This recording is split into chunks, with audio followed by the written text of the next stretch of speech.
Let's talk a little bit about ethics in research. If someone at a college or university wants to do research, they need to go in front of an institutional review board for that college. And in the case of psychology, that board is going to follow guidelines for ethical research established by the American Psychological Association. These include the 4 things listed here.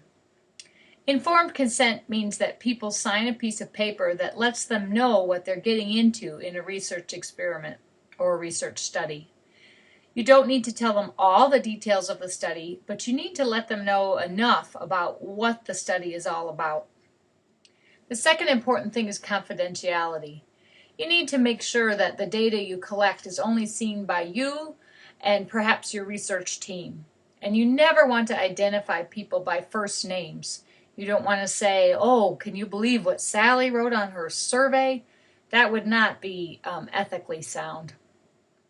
Next, debriefing. When participants are done with your experiment or your study, you need to let them know what it was all about. This is especially important if anything that occurred might cause people emotional stress. And lastly, deception. You may have heard about the classic study by Stanley Milgram where participants thought they were administering electric shocks to a person in another room. Ever since that study, psychology has decided that deception should be used very sparingly, so there needs to be a good reason for it. And lastly, in child psych, in our textbook, it talks about ethnic gloss. You don't want to simply have one box for all minorities or all Latinos. You need to have people be able to share what particular ethnicity they are.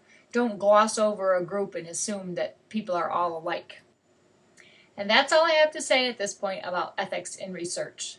Do good work.